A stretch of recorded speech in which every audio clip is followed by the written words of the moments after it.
Assalamualaikum warahmatullahi wabarakatuh. Salam sejahtera, salam budaya.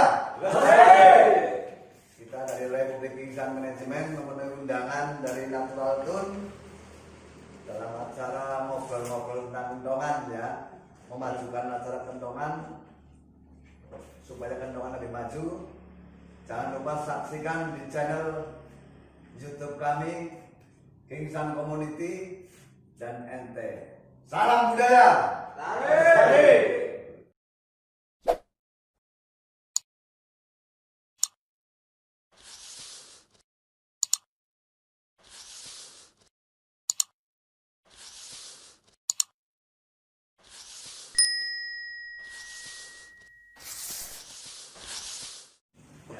Sudah hadir ya narasumber kita atau bintang tamu kita yang mungkin ntar akan diajak diskusi kemajuan kentongan di Kabupaten Sidenan Banyumas. Oke, Mas, sendiri sehat ya Mas? Oke, kita mau podcast Mas ini jadi untuk teman-teman semua. Kemarin ada semacam request di Instagram Natural Tune bahwa kita suruh ngadain podcast ngobrol bersama, mengundang grup atau mengundang tokoh grup, perwakilan dari grup yang mungkin notabene-nya berpengaruh atau sejarawan kentongan gitu. Makanya dari Natural Tune Musik Bangkowesial itu berpikir ini siapa kayak gitu. Oh, di Purbalingga kebetulan ada grup yang lumayan udah lama, bahkan udah kalau disebut legend itu udah legend karena kemarin udah ngerayain ulang tahun yang ke-17 ya Mas ya. Iya. Oke.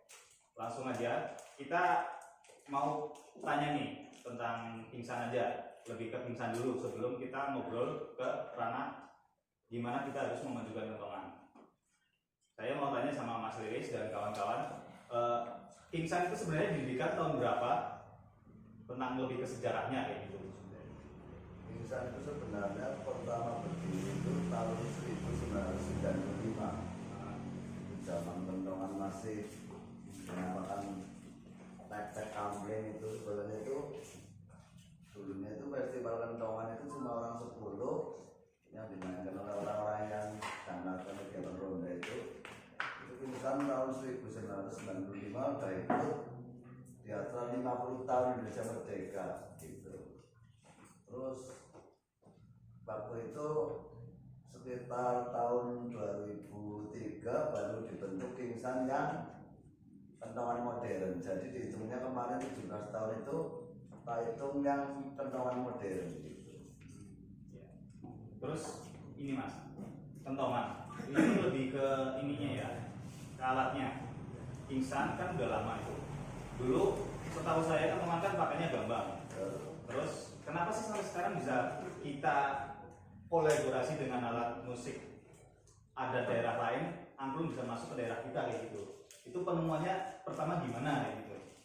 Menurutku sebenarnya dulu sekitar festival tahun 2004 itu banyak beberapa grup lah yang menggunakan angklung yang punya gambang semua itu ada angklungnya cuma satu terus akhirnya lambat tahun kesini akhirnya banyak yang menggunakan angklung gitu. Oke. Terus ini udah berapa banyak sih juara yang diraih oleh Pingsan dari tahun ke tahun, dari tahun pertama membentuk? Terus udah berapa kali juara kayak gitu?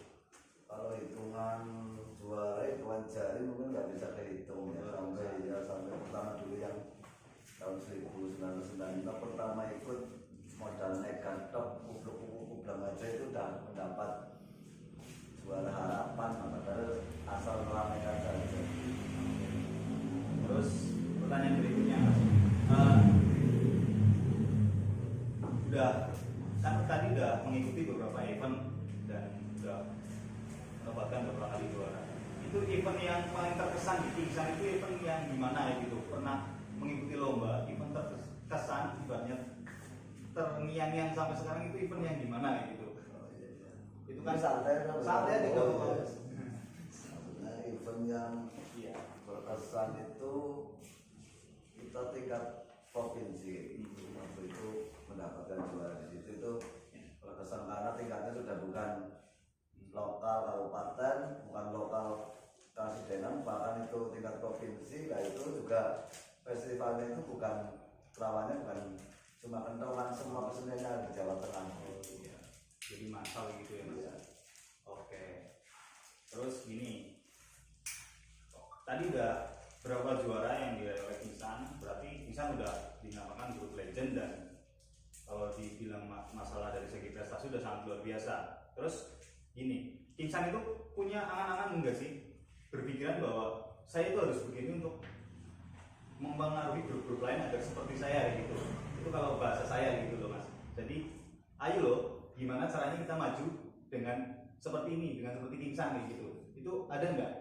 Ada, sebenarnya kepinginnya saya ke grup-grup yang lain itu juga apa ya, contohnya itu jangan cuma kita bikin grup 1 tahun 2 tahun selesai. Ya kepinginnya bertahan seperti Kingsan. Dan apa ya, saya kepingin juga musik kentongan yang ada di Banyumas ini juga apa ya namanya, bisa benar-benar khas Banyumasan juga. Yang seperti tadi disampaikan itu angklung lah misalkan ya, kalau bisa itu kita tetap menggunakan angklung tidak apa-apa, cuma kalau bisa satu grup itu kan angklungnya cuma 1 tapi diperbanyak gambarnya, jadi nanti kesannya Banyumasan sekali gitu. Terus grup-grup yang lainnya juga syukur-syukur bisa mengikuti begitu. Ini mau coba di Kingsan begitu dengan menggunakan alat yang angklung itu jangan terlalu banyak tapi dimainkan banyak, memainkan musik bambunya, jadi nanti terkesannya ini benar-benar Banyumasan gitu. Itu yang kepinginnya saya, semua grup itu bisa mengikuti kalau bisa gitu. Berarti dari teman-teman dari Kingsan ini ya, jadi ciri khas Kingsan itu pengen ngeluarin bahwa kita pakai alat musik angklung itu cuma 1 dan lainnya itu gabang gitu. Terus kayak gini Mas, menurut saya itu setiap grup itu harus punya karakter tersendiri ya. Jadi kalau Kingsan cirinya seperti itu ya. Kemudian mungkin kalau grup lain ya dipakai cara yang lain kayak gitu, tapi dengan alat yang sama kayak gitu ya. Itu kalau ciri khas memang harus beda sendiri, dia harus mempunyai karakter sendiri-sendiri gitu.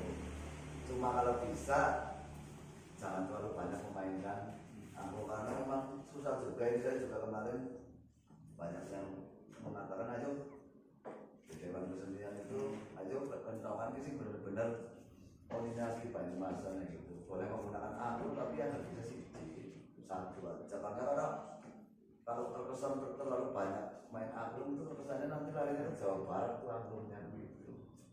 Terus gini Mas, kalau misalkan kita pakai alat 1 angklung gitu, itu terkesan membatasi enggak sih dalam arti berhubungan dengan karya nih? Oh iya. Iya. Kadang kita kan namanya seniman itu berkarya nggak mau kita kamu jangan kayak gini, kamu jangan gini. Iya. Bahasanya itu kalau ideologi itu anarkis bukan arti kasar, tapi dia gimana caranya sih saya nggak mau diatur-atur dengan ciri khas saya gitu. Itu gimana Mas? Kalau menurut saya itu kita lihat apa ya, lihat kayak di eventnya apa begitu. Misalkan kalau yang benar-benar Banyumasan di event misalkan festival itu harus dibatasi anglungnya 1, misalkan gambarnya mau 10 mau berapa nggak masalah, yang penting anglungnya 1 saja gitu. Tapi kalau di acara-acara misalkan hajatan gitu yang mau anglungnya 20 ya tidak apa-apa gitu. Jadi kita lihat ini konsumtif buat di acara apa ya? Misalkan di konsumsi di acara hajatan gitu kan kita mengatur kayak gitu ya. Di festival ada hajatan, ada juknis dan segala macam gitu. Oke, ada satu pertanyaan saya lupa tentang logo. Saya tahu dan mungkin banyak teman-teman yang di luar sana belum tahu yang tentang logo Kingsan itu, yang King itu filosofnya gimana Mas itu sampai terbentuk logo King kayak gitu. Kingsan itu logonya itu kan matahari. Ya, matahari. Matahari itu jumlahnya itu 23 itu. 23 itu tanggal lahirnya tanggal 23. Terus ada kentong 2 itu. Iya. Itu tujuannya untuk mempersatukan kentongan sekabupaten Banyumas, bahkan klasik dari Banyumas, bahkan lebih jauh lagi se-Indonesia gitu. Terus apa ya, ada kalau bawahnya itu bulan dan tahun gitu. Jadi ada memang itu bikin logonya itu dulu memang nggak salah-salah, memang ada. Jadi itu kalau apa ya, kalau dibilang gaya Pancasila itu tuh jadi dasar-dasarnya, ya, dasar rumah tangganya gitu ya. Jadi kita harus seperti ini, kita harus seperti itu, tertuang di logonya Iya. gitu ya, filosofinya. Oke. Ini agak melebar lagi mas, ke lebih ke mungkin ini perlu untuk teman-teman di sana yang sering mengikuti festival, kayak gitu. Banyak kalangan grup-grup di desa maupun kota ketika ikut festival itu malah tidak mendapat kepuasan sama sekali.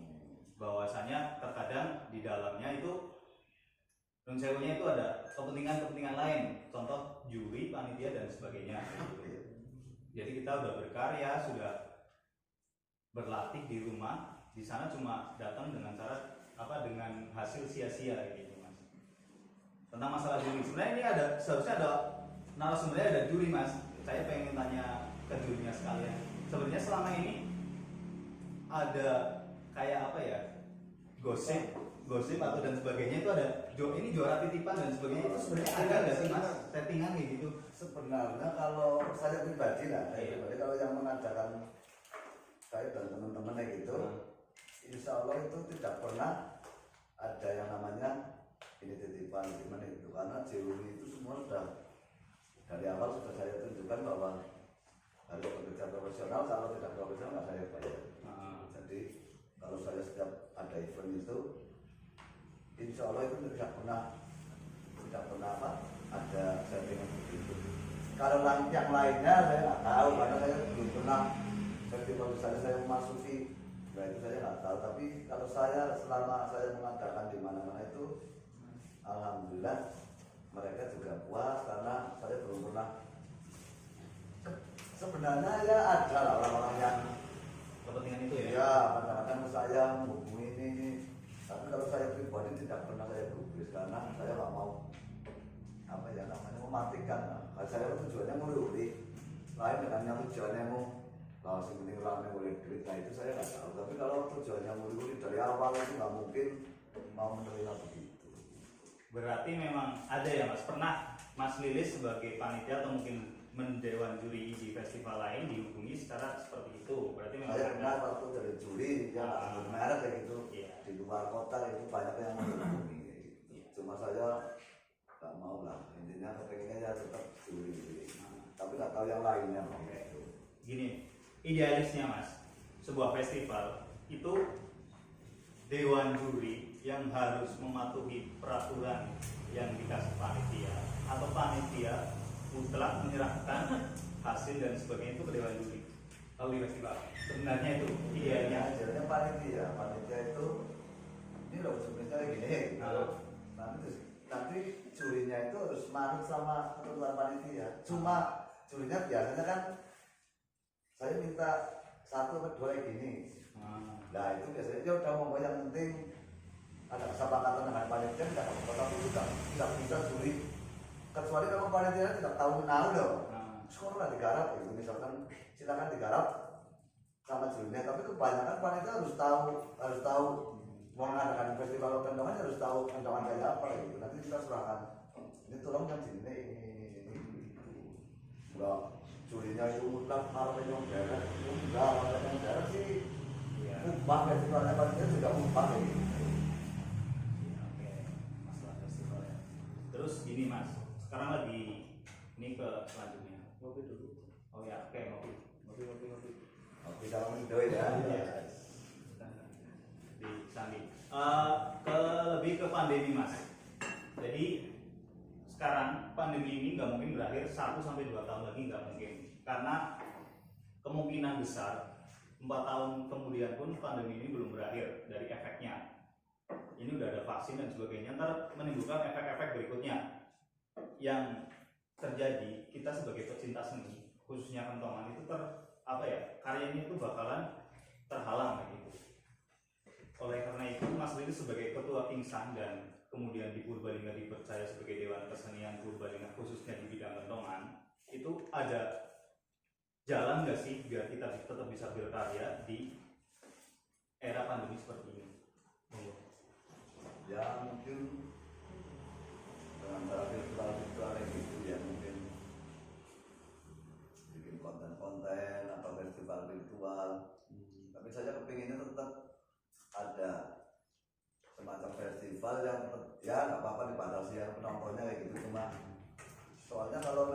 susah sih kayak gini dalam kondisi pandemi kayak gini.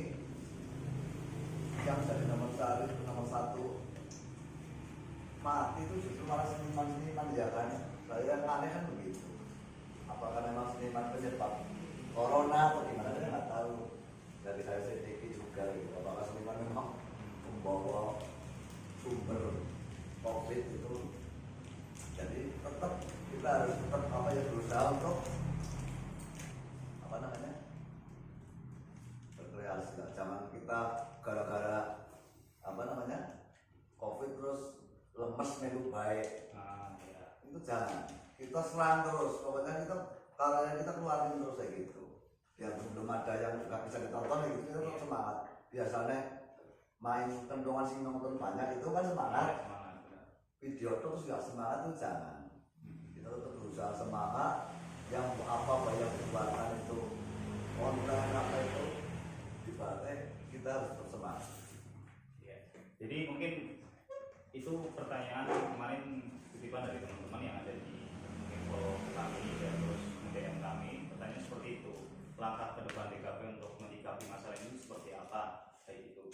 Terus gini mas, ketika kita bicara di sosial media, kita kan kendongan konsumsinya baru di daerah se-ekskarsidenan Banyumas.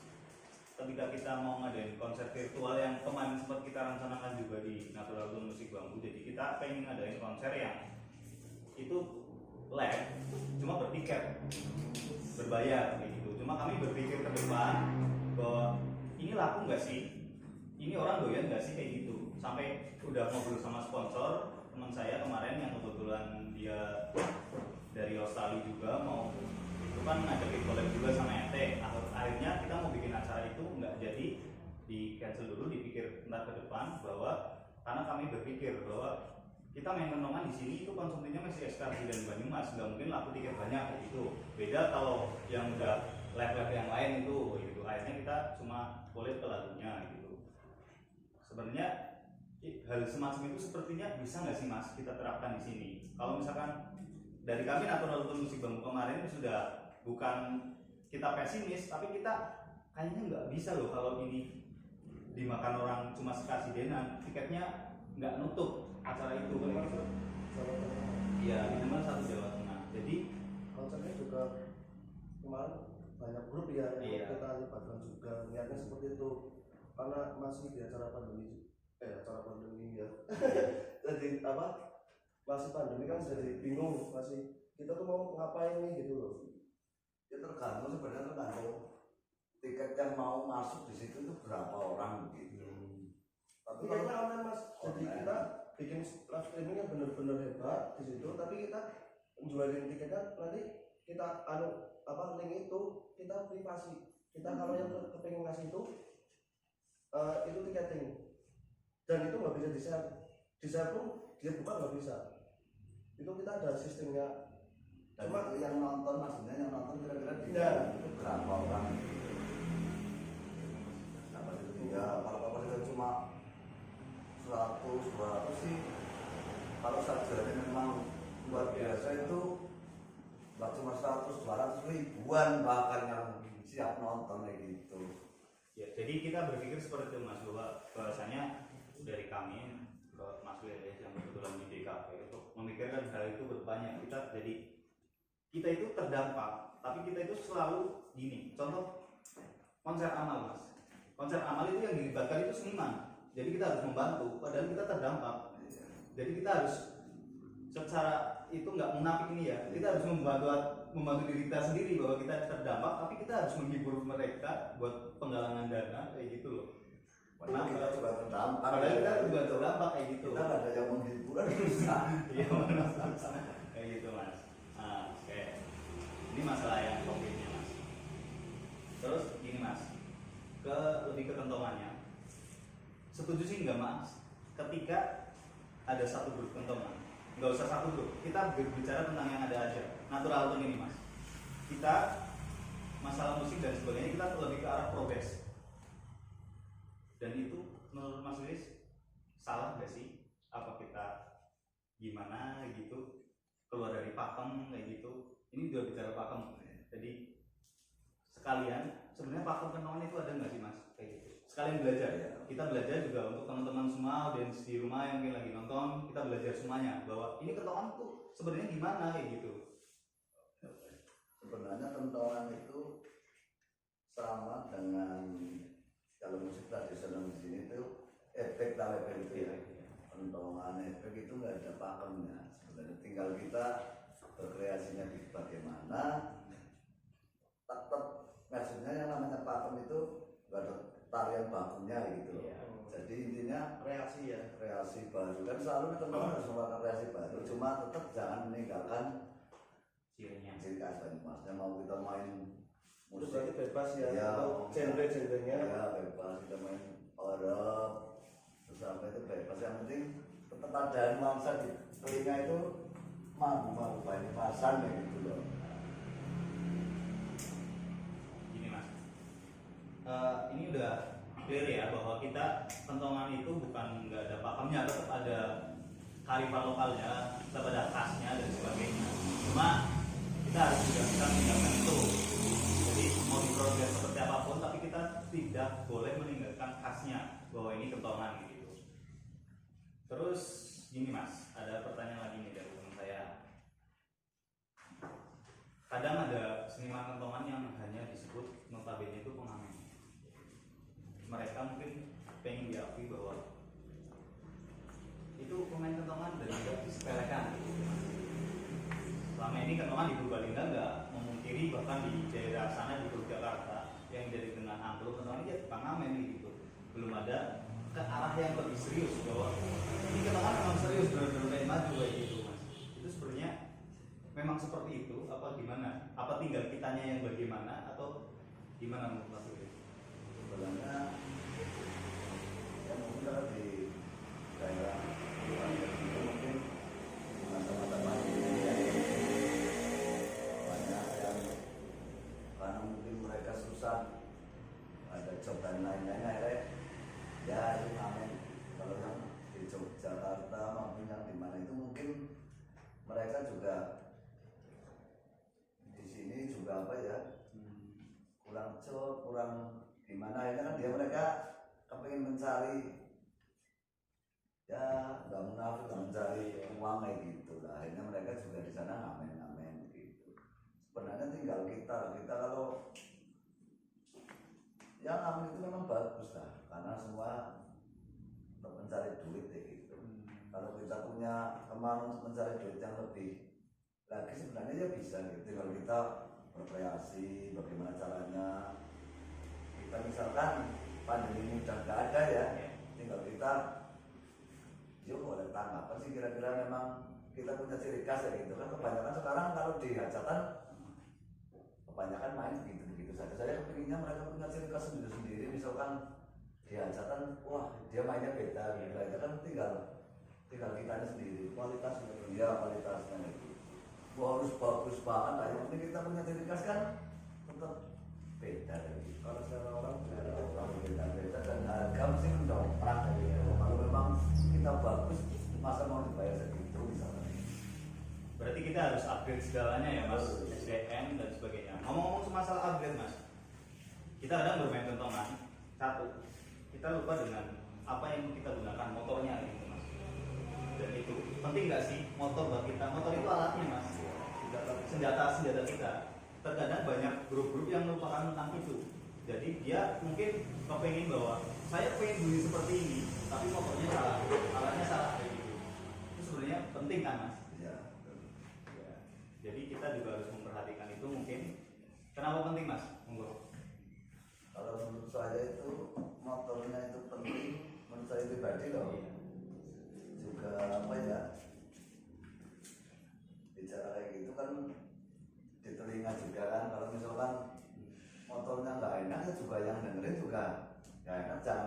Jangan disalahkan loh ini orang laris karena motornya aja seadanya kayak gitu loh. Dia nggak mau berusaha sih, penting oleh duit. Nah kalau udah bicara sih penting oleh duit sih cicik tok tadi gitu. Harusnya memang kita pikirkan semua dia. Jadi seperti caranya supaya apa namanya supaya laku apa ya tetap dipikirkan motornya, terus terus latihan kayak gitu loh. Jadi update semua lagu-lagu, setiap diminta lagu-lagu kasetnya bundet. Nah itu kan kayaknya jadi membuat apa ya, orang juga kadang-kadang males kayak gitu loh. Jadi nilai jual kita turun ya. Ya, Oke, untuk teman-teman semua berarti pesan dari Mas Lilis buat teman-teman semua harus memperhatikan semua elemen ketika dengan semua pengen bahwa apa ya, pengen perfect gitu. Jadi garapan lagunya dan sebagainya itu perfect. Iya. Terus ngomongin perfect Mas, kita harus gimana sih caranya latihan, tahapan latihan kentongan itu seperti apa biar kita nyampe titik di yang kita inginkan perfect itu, bahwasanya entah di musiknya, entah di koreanya dan sebagainya itu tahapannya gimana, atau kita lebih condong apa ke musiknya, garapannya, ntar yang lainnya mengikuti atau gimana, atau harus balancing semuanya gitu.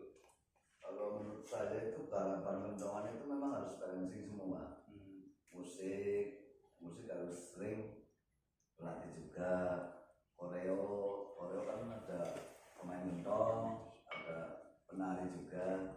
Tapi yang utama sekali itu antara kentongan itu ya, antara pemusik dan kentongan, nah intinya itu harus menyatu gitu, kompak. Makanya ada dari rasa lama itu dinapi apa tuh tekanan. Nomor satu itu kita kalau sudah dari hati latihan apa aja itu enak nanti, maksudnya tetap nanti bersatu gitu. Kalau musiknya semangat, koreonya nggak semangat, ini kan nggak menyatu. Makanya maaf itu kadang-kadang di festival, lu aku apik banget tuh, saya garapannya bagus banget. Itu jangan lihat bagusnya sendiri gitu. Makanya kita kan bukan kita yang main, yang lihat kan orang banyak kayak gitu. Makanya itu yang harus balancing, itu kan harus antara pemain gitar, pemain musik, dan ada kan sekarang harus itu ada penari-penari itu yang dipermas dan penari-penari. Sebenarnya penari-penari itu sebenarnya kalau menurut saya loh itu tidak harus apa namanya, tidak harus bagus sekali, karena yang sebenarnya kalau di musik kentongan itu yang sangat-sangat dinilai itu di antara musik dan koreo kentongannya. Iya. Kalau penari itu untuk saat ini hanya untuk memanis dan melengkapi supaya kelihatan bagus gitu loh. Soalnya nanti kalau menurut saya pribadi, kalau nanti yang ditonjolkan misalkan festival musik kentongan ya, dengan 30 orang, pemain musik 10, pemain kentong cuma 5, dan 15 penari, bagusnya kayak apa itu menurut saya udah keluar dari arah kentongan, karena loh pemain kentongnya cuma 5 malah penarinya 15 gitu. Itu namanya festival tari, orang banyak banget penarinya gitu. Karena saya yang digalakkan, saya galakkan sekarang itu kemarin saya di Dewan Kesenian juga ngobrol-ngobrol, kalau ada festival kentongan itu yang benar-benar nanti dinilai itu memang dari musik dan koreo kentongannya. Jangan kentongannya sering kepukul, misalkan display 10 menit, kentongan yang terpukul cuma 30 menit, yang 6 menit, yang 7 menit itu cuma bahasanya buat ebek-ebek terus gitu, kayaknya nggak ada fungsionalnya. Loh, masuk kentongan jadi kentongan mau diatur bumbu dan gitu. Memang asiknya kan memang kalau musik kentongan antara musik dan kentong itu bunyinya selaras, jadi enak juga ditonton. Penari-penari itu untuk pemanis dan bikin yang nontonnya secara otomatis kalau kita mengeluarkan penampilan terbaik, mungkin bukan dari juri aja, yang nonton juga terhipnotis gitu. Ya, terima kasih atas tanggapannya. Terus gini Mas, untuk ke depan kita itu selalu berpikir bahwasanya bahwa kita semua pengen bahwa kentongan itu harus nggak stuck di sini gitu. Dengan cara apapun, entah itu di media, entah itu di live konser langsung atau gimana. Jadi pesan dari kami semua ke Mas Lilis yang kebetulan perwakilan dari kami semua di DKP itu kepengen gimana sih caranya kita promosi bersama gitu, bahwasanya kita bisa mengundang orang-orang luar untuk menyukai kentongan gitu, bikin jatuh cinta orang-orang luar ke kentongan gitu. Itu pesan dari kami. Mungkin ini bisa diobrolin di konten selanjutnya. Kita harus mengundang narasumber yang lebih ibaratnya ada lagi yang berpengaruh kayak gitu, temannya Mas Lilis atau siapa, atau entah orang DKP dan sebagainya. Kita pengen ngobrol tentang itu, masalah itu, biar kentongan di Purbalingga itu sudah jadi kiblatnya dimanapun ya Mas. Jadi entah itu di daerah Madura, di daerah Jogja, dan di mana itu sebenarnya memang dari sini asalnya kayak gitu, dan dari daerah Banyumas. Kenapa di Purbalingga masih seperti ini gitu? Padahal kita udah layak konsumtif untuk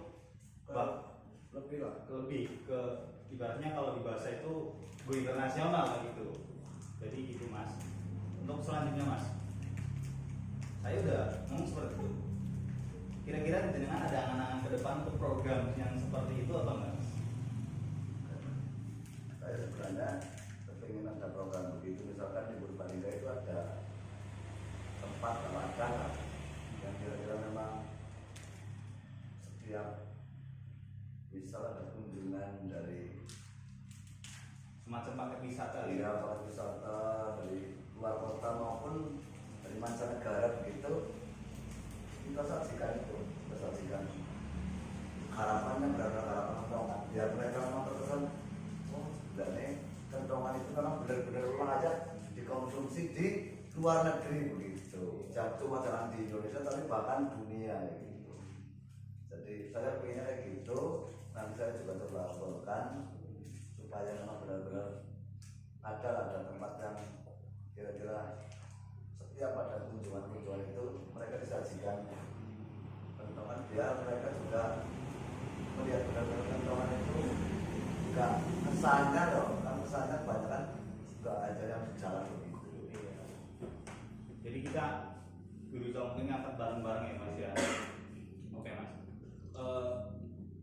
Hal seperti itu mungkin harapan dari kami Mas semuanya, dari angan-angan kita grup-grup kecil yang ada di Kabupaten Purbalingga, mungkin di Banyumas juga, itu sepertinya apa ya, impian kita itu, dream kampungnya itu ketika kita itu benar-benar tampil nggak di daerah kita bisa ke sana, bisa meluas kayak gitu, melebarkan sayap. Oke. Untuk masalah yang festival kira-kira udah clear ya Mas, bahwasannya memang seperti itu, kadang ada sisipan-sisipan dan sebagainya, cuma udah clearing bahwa itu tergantung panitia ya. Mungkin ini dulu podcast dari kami, Naturatur Musik Bambu dan Republik Insan Manajemen. Untuk kemudian jenengan mau berbincang dengan kami, nggak masalah, tetap kita terima DM, pengen jadi narasumber dan sebagainya, lebih mau teman dan sebagainya. Jangan lupa follow akun Instagramnya kita Naturatur Musik Bambu dan subscribe YouTube-nya Naturatur Official, dan akun dari Republik Insan Manajemen dan YouTube dari Republik Insan Manajemen. Ya, ini bukan provokasi, ini hanya klarifikasi. Semoga kita terbanyak lebih terarah, lebih maju lagi bersama. Semoga kantongan bisa berjaya, bisa semua menikmati dari lingkup dalam maupun luar negeri. Wassalamualaikum warahmatullahi wabarakatuh. Terima kasih, see you the next time.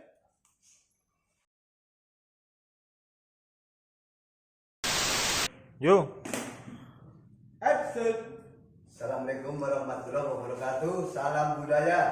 Assalamualaikum warahmatullahi wabarakatuh. Oh, di situ banter temen lu. Bilang jam.